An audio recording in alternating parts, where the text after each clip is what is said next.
যে এই budget সর্বব্যাপী budget এবং এই বাজেট সর্বস্পর্শী বাজেট। এই বাজেট পশ্চিমবঙ্গের জীবনে নতুন গতির সঞ্চার করবে।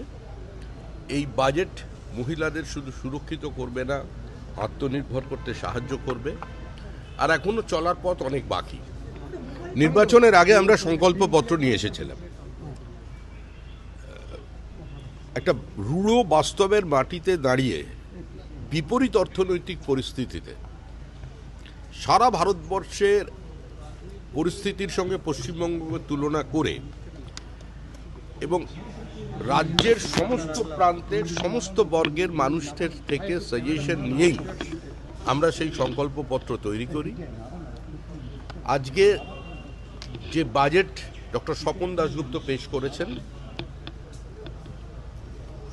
তারপর আমি স্বপন দাশগুপ্ত আমাদের মাননীয় অর্থমন্ত্রী এবং মাননীয় মুখ্যমন্ত্রী শ্রী শুভেন্দু অধিকারী দুজনকে অভিনন্দন জানাচ্ছি যে এই বাজেট সর্বব্যাপী বাজেট এবং এই বাজেট সর্বস্পর্শী বাজেট।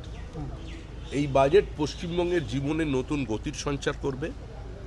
এই বাজেট মহিলাদের শুধু সুরক্ষিত করবে না, আত্মনির্ভর করতে সাহায্য করবে। আর এখনো চলার পথ অনেক বাকি। সবেমাত্র সরকার আমরা গঠন করতে পেরেছি। পশ্চিমবঙ্গের অর্থনৈতিক অবস্থা কোথায় ছিল এবং নতুন নতুন যে সমস্ত তথ্য বেরিয়ে আসছে তা থেকে এই সময় দাঁড়িয়ে সরকার যতটা করার ততটা করবার চেষ্টা করেছেন। এবং সর্বোপরি যে বিষয়টা অত্যন্ত গুরুত্বপূর্ণ, যে একটি যুক্তরাষ্ট্রীয় ব্যবস্থার মধ্যে যদি রাজ্য কেন্দ্র সংঘাত থাকে সেখানে উন্নয়ন ব্যাহত হয়ে যায়। অন্তত পশ্চিমবঙ্গের ক্ষেত্রে সেটা হবে না।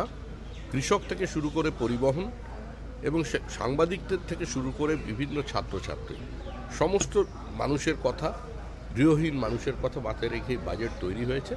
নিঃসন্দেহে এই বাজেট পশ্চিমবঙ্গের অর্থনীতিকে আরও শক্তিশালী করবে এবং সামগ্রিকভাবে উন্নয়নের গতিমুখকে পরিবর্তন করবে এবং ত্বরান্বিত করবে। রাজ্য সরকারের কর্মচারীদের একটা দীর্ঘদিনের ডিএ নিয়ে একটা বিষয় ছিল, সেখানে 20% ডিএ বাড়ানো। আমাদের এই মুহূর্তে আমাদের সাধ্যমতো আমরা বলেছিলাম যে সরকার গঠন হবার 45 দিনের মধ্যেই এই সরকার রাজ্য সরকারি কর্মচারী এবং পেনশনভোগীদের যে প্রাপ্য ডিএ, যেটা তাদের অধিকারের মধ্যে পড়ে, তার উপরে কাজ শুরু করবেন এবং কেন্দ্রের হারে আমরা এই রাজ্যে ডিএ দেব। আপনারা জানেন পরিস্থিতি বর্তমানে কি আছে। আমরা শুরু করলাম, আমাদের একটু সময় লাগবে। মুখ্যমন্ত্রীকে, অর্থমন্ত্রীকে আর একটু সময় দিতে হবে, শিল্পমন্ত্রীকে, তারা পরিস্থিতির পরিবর্তন। নতুন জেলা ঘোষণা হলো সমিতি, অনেকগুলি, এতে কি মনে হয় যে দীর্ঘদিনের মানুষের ওখানে চাহিদা ছিল, আবেগ ছিল। আমরা পার্টি হিসাবে আমরা বিকেন্দ্রীকৃত অর্থনীতি এবং বিকেন্দ্রীকৃত প্রশাসনে বিশ্বাস করি। ডিসেন্ট্রালাইজেশন অফ পাওয়ার, এটা আমাদের পার্টির ঘোষিত অবস্থান এবং 50-এর দশক থেকেই তদানীন্তন ভারতীয় জনসংঘ এবং বর্তমানের ভারতীয় জনতা পার্টি এই কথা বলে এসেছেন। অটল বিহারী বাজপেয়ীর সময়ও আপনারা দেখেছেন যেভাবে নতুন রাজ্য আমাদের তৈরি হয়েছে এবং সেভাবেই প্রত্যেকটা স্বায়ত্তশাসিত সংস্থা থেকে শুরু করে রাজ্য সরকার এবং রাজ্য সরকারের অধীনে যে সমস্ত সংস্থা আছেন তাদের স্বাধিকার এবং তাদের স্বায়ত্তশাসন এবং তাদের অর্থনৈতিক দৃঢ়তাটা যাতে থাকে সে ব্যাপারে পার্টি এবং সরকার অত্যন্ত শ্রদ্ধাশীল। ফলতাকে মডেল এলাকা হিসেবে গড়ে তোলা হচ্ছে, যেখানে পুষ্পা ত্রাস ছিল, মানুষজন ভোট দিতে যেতে পারতেন না। ওগুলো এখন অতীত, ওগুলো পশ্চিমবঙ্গের মানুষ আর আলোচনা করতে চাইছেন না। রবীন্দ্রনাথ ঠাকুর অনেকদিন আগেই লিখে গিয়েছিলেন, রক্তমাখা অস্ত্র হাতে যত রক্ত আঁকি, শিশু পাঠ্য কাহিনীতে থাকে মুখ ঢাকে। তো যারা একসময় ব্যান্ড বাজানোর কথা বলেছিলেন, ডিজে বাজানোর কথা বলেছিলেন, তারা আজ অত্যন্ত করুণ সুরে ঘরের কোণে বসে বেহালা বাজাচ্ছেন। এর বাইরে কিছু নেই। নির্বাচনের আগে আমরা সংকল্পপত্র নিয়ে এসেছিলাম। একটা রূঢ় বাস্তবের মাটিতে দাঁড়িয়ে বিপরীত অর্থনৈতিক পরিস্থিতিতে সারা ভারতবর্ষের পরিস্থিতির সঙ্গে পশ্চিমবঙ্গকে তুলনা করে এবং রাজ্যের সমস্ত প্রান্তের সমস্ত বর্গের মানুষদের থেকে সাজেশন নিয়েই আমরা সেই সংকল্পপত্র তৈরি করি। আজকে যে বাজেট ডক্টর স্বপন দাশগুপ্ত পেশ করেছেন, তারপর আমি স্বপন দাশগুপ্ত, আমাদের মাননীয় অর্থমন্ত্রী এবং মাননীয় মুখ্যমন্ত্রী শ্রী শুভেন্দু অধিকারী দুজনকে অভিনন্দন জানাচ্ছি যে এই বাজেট সর্বব্যাপী বাজেট এবং এই বাজেট সর্বস্পর্শী বাজেট। এই বাজেট পশ্চিমবঙ্গের জীবনে নতুন গতির সঞ্চার করবে। এই বাজেট মহিলাদের শুধু সুরক্ষিত করবে না, আত্মনির্ভর করতে সাহায্য করবে। আর এখনো চলার পথ অনেক বাকি। সবেমাত্র সরকার আমরা গঠন করতে পেরেছি। পশ্চিমবঙ্গের অর্থনৈতিক অবস্থা কোথায় ছিল এবং নতুন নতুন যে সমস্ত তথ্য বেরিয়ে আসছে তা থেকে এই সময় দাঁড়িয়ে সরকার যতটা করার ততটা করবার চেষ্টা করেছেন। এবং সর্বোপরি যে বিষয়টা অত্যন্ত গুরুত্বপূর্ণ, যে একটি যুক্তরাষ্ট্রীয় ব্যবস্থার মধ্যে যদি রাজ্য কেন্দ্র সংঘাত থাকে সেখানে উন্নয়ন ব্যাহত হয়ে যায়। অন্তত পশ্চিমবঙ্গের ক্ষেত্রে সেটা হবে না।